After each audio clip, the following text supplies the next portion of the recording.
ขวัญปีใหม่น้องนางนะจ๊ะไม่เป็นไรลูกอยู่ด้วยกันเป็นนานๆลูกขอบคุณนะขอบคุณนะพี่นางนะไม่มีหนูก็ลำบากเหมือนกัน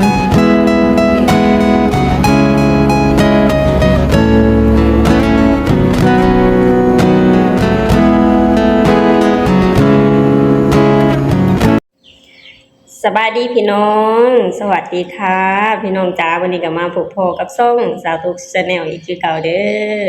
มามื้อนี้การตั้งกล้องของสตุกก็สิแปลกๆแน่เด้อพี่น้องเพราะว่ามื้อนี้สตุกมาเฮือนลุงของสตุกเนาะพี่น้องเนาะมานำบ่ดอ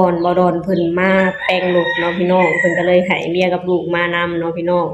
มามื้อนี้ก็เลยบ่สะดวกในการตั้งกล้องเนาะพี่น้องเนาะเพราะว่าบ่ได้เอาขาตั้งกล้องมาเนาะพี่น้องเนาะและมามื้อนี้พี่น้องสตุกก็มีเรื่องราวดีๆเนาะพี่น้องเนาะเกี่ยวกับไทยลาวของเฮาคือเก่านี่แหละพี่น้องแต่มาครั้งนี้เจ้าตุ๊กจะมาเว้าถึงเรื่องนายจ้างไทยกับลูกจ้างลาวเนาะพี่น้องเนาะคือมื้อนี้เจ้าตุ๊กก็เห็นคลิปนึงเนาะพี่น้องที่เกี่ยวกับ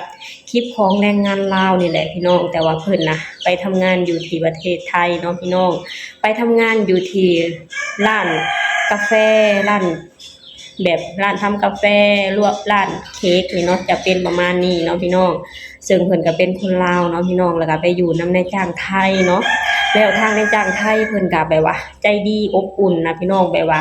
เห็นน้องเป็นคนในครอบครัวเลยเนาะพี่น้องเนาะดูแลใส่ใจเทคแคร์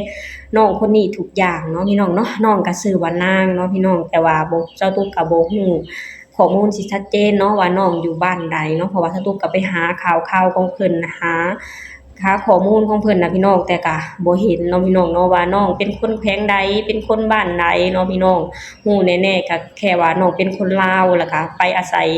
ไปเป็นลูกจ้างอยู่ที่ประเทศไทยเนาะพี่น้องซึ่งไปเป็นลูกจ้างของน้องการได้เป็นลูกจ้างของน้องก็ไปอยู่ในครอบครัวที่ค่อนข้างอบอุ่นเนาะพี่น้องทางนายจ้างเพิ่นดูแลใส่ใจเทคแคร์น้องดีทุกอย่างเลยเนาะพี่น้องเนาะสตูเห็นแล้วสตูรู้สึกดีแล้วก็รู้สึกขอบคุณทางนายจ้างไทยเนาะพี่น้องที่รักแล้วก็เอ็นดูทางลูกจ้างลาวถึงขนาดนี้เนาะพี่น้องคือทางนายจ้างไทยเพิ่นดูแลใส่ใจเด็กน้อยลาวคนนี้เนาะพี่น้องเนาะแต่ว่าเห็นแล้วสตูรู้สึกอบอุ่นแล้วก็รู้สึกขอบคุณแทนน้องๆเนาะและมาช่วงปีใหม่นี้เนาะพี่น้องด้วยความรักโดยความใส่ใจเทคแคร์ของทางนายจ้างเนาะพี่น้องทางนายจ้างก็คือแบบว่าอยากให้ทางลูกจ้างฮู้ว่าทางนายจ้างน่ะรักและเป็นรักและแค่ทางลูกจ้างส่ำใดเนาะพี่น้องเพิ่นก็ได้เฮ็ดของขวัญมากล่องนึงเนาะพี่น้องโดยการเซอร์ไพรส์ทางลูกจ้างเนาะพี่น้องเนาะในนั้นก็จะมีพวกกิฟต์มีพวกพวกกิฟหนีบผมน่ะพี่น้องแบบว่ากิฟหน้าหักเนาะพี่น้องเนาะเพิ่นก็มาเซอร์ไพรส์ทางลูกจ้างของเพิ่นเนาะพี่น้องเห็นแล้วรู้สึกอบอุ่นเนาะพี่น้องเนาะและหนึ่งในนั้นก็คือทางนายจ้างเพิ่นก็มีของขวัญเล็กๆน้อยๆให้กับทางลูกจ้างลาวคนนี้เนาะพี่น้องสะดุกเห็นแล้วรู้สึกอบอุ่นแล้วก็รู้สึกขอบคุณพี่น้องเว้ายามใดก็ยังรู้สึกขอบคุณแทนลูกจ้างลาวคนนี้เนาะพี่น้องที่ได้นายจ้างที่แสนดีถึงขนาดนี้เนาะพี่น้องเนาะไปพี่น้องเดี๋ยวเราไปชมคลิปนี้ไปนำกันเนาะพี่น้องเป็นคลิปที่ทางนายจ้างเพิ่นเซอร์ไพรส์ทางลูกจ้างเนาะพี่น้องเนาะเห็นแล้วรู้สึกอบอุ่นและน้ำตาสิไหลแทนเนาะพี่น้องเนาะไปพี่น้องเดี๋ยวเราไปชมคลิปนี้ไปนำกันเด้อก่อนอื่นหมดสตุกเองก็ต้องขออนุญาตนำเจ้าของคลิปเนาะที่จะเอาคลิปนี้ลงมาเผยแพร่ต่อเนาะพี่น้องเนาะไปพี่น้องเดี๋ยวเราไปชมคลิปนี้ไปนำกันเลยเด้อขวัญปีใหม่น้องนางนะจ๊ะไม่เป็นไรลูกอยู่ด้วยกันเป็นนานๆลูกขอบคุณนะขอบคุณนะพี่นางนะไม่มีหนูก็ลำบากเหมือนกัน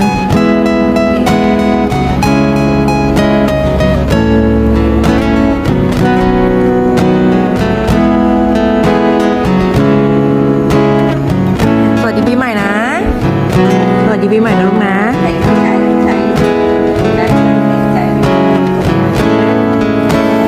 ยิ้มหน่อยยิ้มหน่อยคนสวย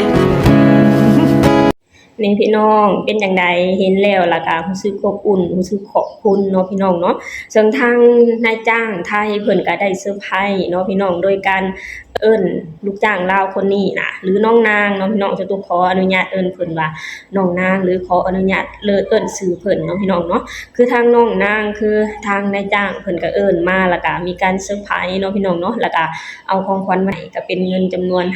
5,500 บาทเนาะพี่น้องเนาะซึ่งน้องเห็นแล้ว น้องก็รู้สึกซาบซึ้งใจพี่น้องถามว่าเห็นในจำนวนเงินบ่ในความรู้สึกของสตูเด้อพี่น้องในฐานะที่เคยเป็นลูกจ้าง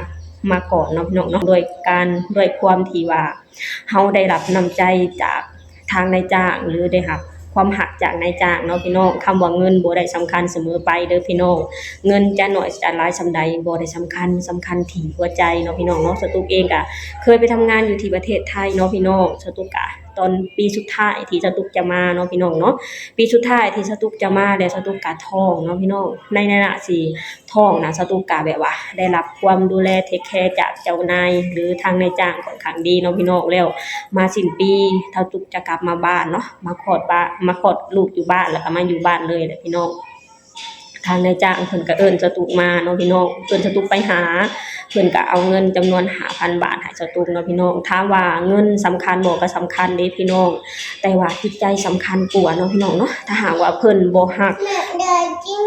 โดยถ้าหากว่าเพิ่นบ่ฮักเพิ่นบ่ห่วงใยสตุกอีหลีน่ะเพิ่นบ่ให้เด้พี่น้องสตุกก็คิดมายามใดสตุกก็ยังขอบคุณเพิ่นเนาะพี่น้องเนาะดีใจพี่น้องที่มีโอกาสได้ไปทำงานกับเพิ่นและได้ความรักจากเพิ่นเนาะพี่น้องเนาะ และตัวเองก็มาเห็นคลิปของน้องนางนี่พี่น้องที่ถือทางในจ้างไทยน่ะมาเซอร์ไพรส์เนาะพี่น้องเนาะเห็นแล้วรู้สึกน้ำตาสิไหลแทนเนาะพี่น้องเนาะนี่แหละพี่น้องคำว่าประเทศไทยและประเทศลาวพี่น้องมีความสัมพันธ์ที่ดีต่อกันหลายๆอย่างเนาะพี่น้องน่าจะเป็นเลือกลูกจ้างนายจ้างแล้วก็ที่สำคัญก็คือหัวใจเนาะพี่น้องเนาะทาง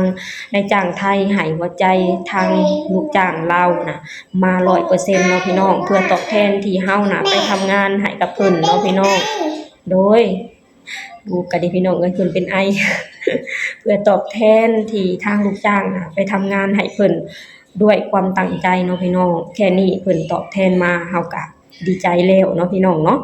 แบบว่าสตุกก็เบิ่งยามใดสตุกก็ยังรู้สึกขอบคุณเด้พี่น้องขอบคุณทางนายจ้างไทยที่เห็นความสำคัญกับลูกจ้างลาวถึงขนาดนี้เนาะพี่น้องเนาะขอบคุณเว้ายามใดก็รู้สึกขอบคุณเนาะพี่น้อง นี่แหละพี่น้องมามื้อนี้สตุกเองก็พาพ่อแม่พี่น้องมาชมคลิปหนึ่งเนาะพี่น้องเป็นคลิปของระหว่างนายจ้างไทยกับลูกจ้างลาวเนาะพี่น้องที่เพิ่นน่ารักและดูแลเทคแคร์ทางลูกจ้างดีเนาะพี่น้องเนาะเห็นแล้วสตุกรู้สึกซาบซึ้งและรู้สึกขอบคุณทางคนไทยหรือนายจ้างไทยเนาะพี่น้องที่รักและก็ให้โอกาสคนลาวถึงขนาดนี้เนาะพี่น้องเนาะทางคนลาวเองก็รู้สึกขอบคุ